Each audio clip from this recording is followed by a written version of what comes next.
Este áudio, ele tem por finalidade esclarecer a você sobre a prática contumaz de alguns pecados. Primeiro, você deve saber que contumaz significa teimosia, ou compulsório, ou corriqueiramente. Uma prática contumaz é aquela que se repete como se fosse uma teimosia, como se fosse um vício compulsório, algo que você tenta evitar porque não é lógico, não é racional, a moralidade condena, mas volta. Existem pecados que são contumazes, são cometidos por vício, são cometidos por compulsão, por teimosia. Não se escandalize, porque o apóstolo Paulo, ele escreveu dizendo: quando eu quero fazer o bem, o mal está comigo. E com isto, eu consinto com a lei de Deus, porque segundo o meu homem interior, eu tenho prazer nas coisas de Deus, mas o pecado está comigo, e acabo cometendo o mal que não quero. Ora, se faço o mal que não quero, não sou eu quem faço, mas o pecado que habita em mim. Esse texto que eu citei para você se encontra na carta aos Romanos, capítulo de número 7. Fiz uma paráfrase, você pode conferir por você mesmo. Paulo dizia isso e nós estamos agora fazendo uma referência aos pecados contumazes, aqueles que são praticados sem o consentimento lógico da nossa razão. O pecamos, o fazemos e o cometemos sem querer fazer, sem o aprovar. E muitas vezes esses pecados eles são corriqueiros. Você os evita, mas eles voltam para você em forma de tentação constante. Vou contar a você agora um mito. Esse mito foi interpretado por Sigmund Freud, que é considerado o pai da psicanálise. Trata-se do mito de Édipo Rei. Édipo, ele foi uma criança rejeitada pelo pai Laio. Laio era rei de Tebas.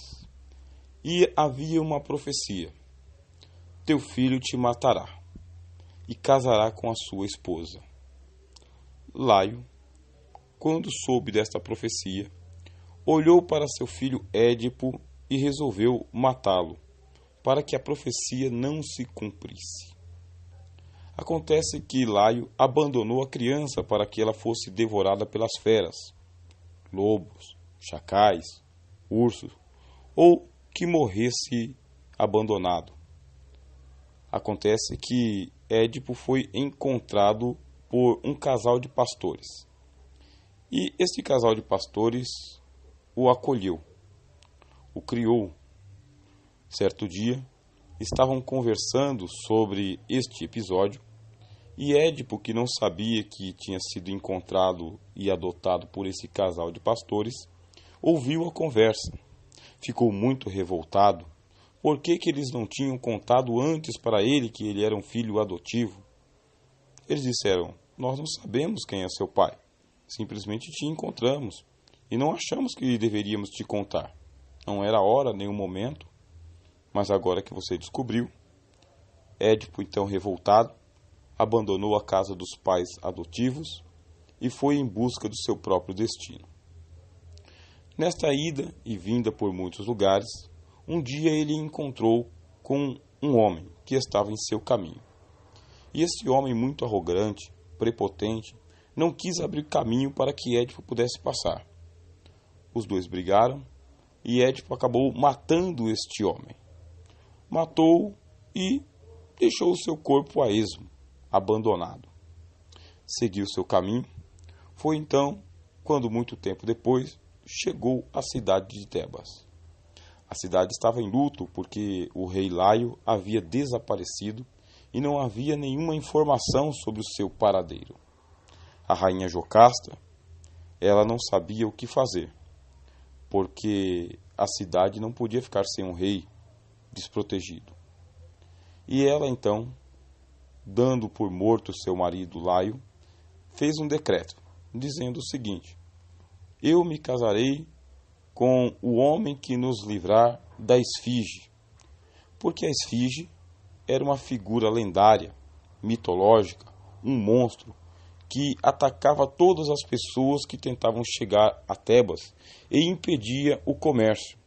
Com isso, a cidade ela ia definhando cada vez mais. Jocasta fez então este desafio: eu me casarei com um homem que matar a esfinge. Édipo pensou: por que não?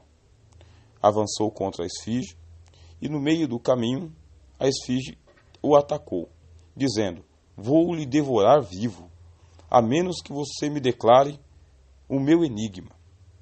Édipo perguntou: pode falar, eu vou desvendar o seu enigma. Ah, logo vejo que você é um rapaz prepotente, porque ao longo de todos esses milhares de anos estou nesse caminho, e nunca ninguém desvendou os meus enigmas.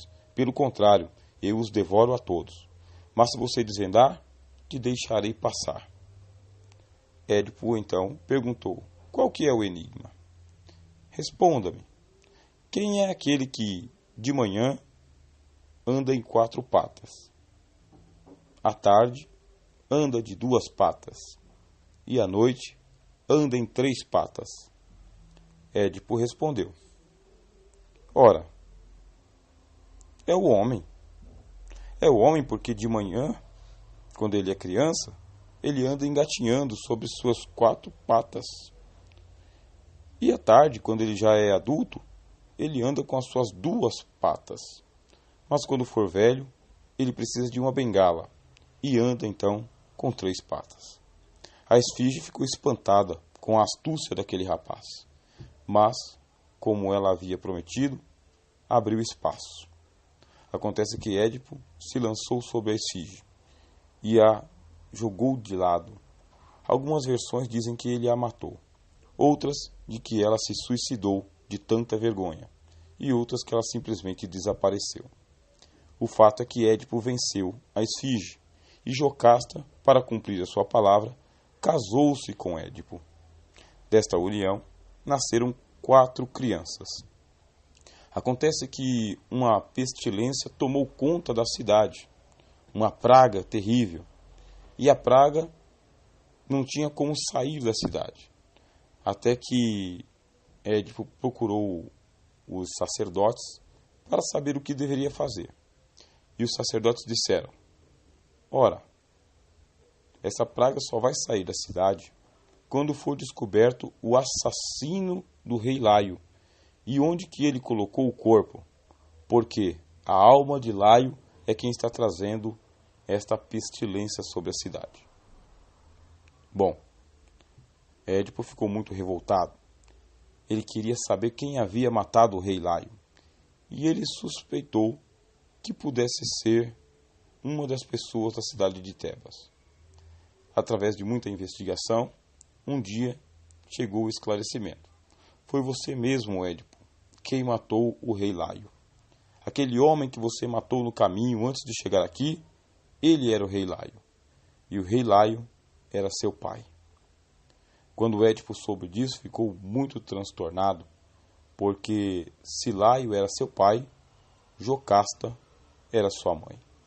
E assim ele percebeu que havia se cumprido a profecia que havia sido dita, de que o filho mataria o pai e se casaria com a mãe. Quando Jocasta ficou sabendo disso, desgostosa, enforcou-se com muita vergonha. Édipo resolveu então, para punir os seus próprios pecados, furar os seus olhos, para nunca mais colocar sobre outra mulher, para nunca mais enxergar. E também castrou-se, para nunca mais voltar a ter filhos e relações com nenhuma outra mulher. Este é o mito de Édipo.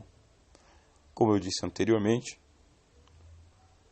Freud, ele leu este mito e fez uma releitura psicanalítica. Por que ele fez esta leitura psicanalítica? Por causa que existem muitos atos que são cometidos que são compulsórios. São atos que eles são contumazes por teimosia. E eles se constituem em um quadro clínico psicanalítico. É como se estivesse programado na psique, como se estivesse programado no subconsciente da pessoa desde o seu nascimento. E para que se desenvolva algum tipo de ato compulsório, algum tipo de ato contumaz, precisa tão somente acontecer ou aparecer uma ocasião. Ora, muitas crianças eram levadas ao Dr. Freud e muitos outros casos. Freud aplicou o mito de Édipo. Essas crianças, dizia ele, sofrem do complexo de Édipo. E existe uma interpretação muito interessante. Qual é a interpretação? Vocês sabem então agora por essa história que Édipo ele matou o pai. E existem muitas crianças que olham para o pai como se fosse o seu adversário, o seu inimigo, porque o pai sempre está no caminho da criança, por onde ela quer andar. A criança, por natureza, ela é teimosa. Você coloca regras, ordens, coisas que ela deve cumprir. Ela fecha a cara, ela fica emburrada, ela, por teimosia, não quer obedecer, e outras coisas que ela não pode fazer, por teimosia, ela faz. O pai está no caminho dessa criança. O pai, ele representa a regra personificada. Com o passar do tempo, essa criança vai criando uma revolta interna. Esta revolta interna vai crescendo junto com a criança, que se torna adolescente e adulto. No caso de Édipo, ele se lançou contra o pai e o matou. No caso de muitas crianças, adolescentes e jovens, acontece a mesma coisa. Lançam-se contra os seus pais. Agora nós estamos tendo um fenômeno muito triste, de que jovens e adolescentes estão matando literalmente seus pais. Os desrespeita e os assassina. Os trai e os entrega. Ora, Freud vai explicar que isso já está programado na psique de todas as crianças. Devem acontecer os refreamentos? Sim, mas não somente os refreamentos, e sim os redirecionamentos. Toda a raiva, toda a revolta, todo ato compulsório, ele precisa se extravasar para outras coisas, para que a criança, o jovem, o adolescente e o adulto não leve essa carga pesada por toda a vida e acabe se direcionando contra outras pessoas na sociedade. Porque mesmo que a criança não faça nada contra o seu pai, vai fazer contra os seus chefes, seus líderes, seus superiores, ou até mesmo pessoas que lhe são totalmente indiferentes, mas que ele reprojeta nessas pessoas a figura do pai repressor. Se ele não pode matar o pai repressor, então ele ataca outras pessoas. E quando ele não faz isso, ele acaba desenvolvendo o complexo de Édipo. Qual que é o complexo de Édipo em si? É uma autorretaliação. É quando a pessoa volta-se contra si mesma e a pessoa se machuca. A pessoa se agride. A pessoa fere a si mesma. Agora preste atenção. A aplicação para o mundo religioso é esse. Existem muitos pecados que são praticados de acordo com essa teoria de Freud. Muitos pecados são praticados para que haja uma espécie de extravasamento de alguns sentimentos ou ressentimentos que foram guardados desde a infância por crianças, adolescentes e jovens e que não foram extravasados. Alguns pecados, eles são contumazes, teimosos, como se fosse uma espécie de autorretaliação, autopunição, como se a pessoa quisesse chamar a atenção de Deus para si. Porque, pela psicanálise de Freud, Deus é o pai repressor e opressor que está no meio do caminho da pessoa, sempre impondo regras, ordens, ditames e restrições, dizendo: por esse caminho você não pode passar. Deus, então, ocupa o lugar central daquela figura do pai menor, do pai humano. A pessoa, então, está praticando pecados, retalhando o próprio corpo, mas isso aí é para extravasar uma ira que tem contra o próprio Deus, uma raiva que tem contra o próprio Deus. E uma maneira de chamar a atenção de Deus para dizer: olha aqui o que o Senhor me tornou. O Senhor não é todo-poderoso? Por que o Senhor não vem agora me castigar? Já que o Senhor não me castiga, eu vou praticar esse ato aqui até provocar a tua ira, até ver se o Senhor vem aqui contra mim.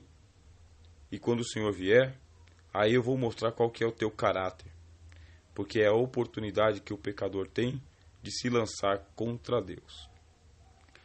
Esta é uma possibilidade de explicação acerca de muitos pecados que são cometidos pelas pessoas de forma costumeira, contumaz. A pessoa não os revela, a pessoa não os aprova, mas a pessoa os pratica. E se esse for o seu caso, ou você conhecer alguma pessoa nessa situação, qual é a orientação que deve ser dada para você? Você sabe que Édipo, ele arrancou os próprios olhos. Ele também castrou a si mesmo. E aí? O que é que você faria se o caso fosse com você? Se você estivesse praticando algum pecado por contumácia? Primeira orientação do Dr. Freud é que a pessoa não se vitimize. Vitimizar é sentir-se culpada por ter um problema que está programado geneticamente. Perceba que aqui o pecado ele não está sendo tratado como uma questão moral, nem ética. Aliás, nem está sendo tratado como pecado, e sim como uma doença da alma. A alma está doente. Volte para o texto de Romanos. É isso que Paulo pode propor. Existe uma fatalidade de doença na própria alma humana. Um pecado programado na physis, na natureza. Se você não sabe, existe uma contraposição de duas palavras gregas para este fenômeno. Eles usam a palavra physis e usam a palavra nomos. Physis é aquilo que é natural, já nasceu assim, já está programado assim. E nomos é uma lei. E a lei ela tem um caráter artificial. Nomos é para normatizar, para regrar, para conter, para impor um limite. Os gregos usavam essas duas palavras. Existe a physis, aquilo que é natural, e quando a physis ela está desordenada, quando ela provoca alguns atos que são compulsórios, por teimosia, os gregos usam a palavra vício, são praticados por vício, é necessário que uma lei seja imposta para conter o ímpeto da physis, da natureza. É para que a pessoa não se entregue inteiramente aos ditames da natureza. Não siga os impulsos naturais, estes quando estão desordenados. É necessário nomos, uma lei. Paulo comenta isso, quando ele fala que existe uma physis, que é a physis do pecado, a natureza do pecado, e que existe o nomos, a lei de Deus. Deus impõe a lei para conter o ímpeto da natureza pecaminosa que há no homem. O que fazer?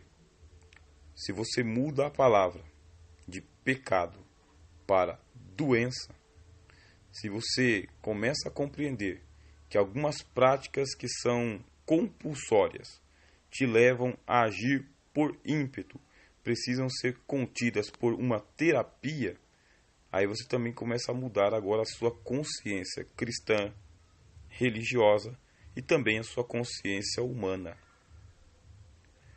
Este áudio tem por fim esclarecer a você que algumas práticas que são categorizadas como sendo pecado, não adianta você impor um castigo, porque são pecado de natureza, isto é, está programado na physis. Você vai viver e conviver com esse pecado. Você vai lutar contra ele. Às vezes você vai vencer e outras vezes você não vai vencer.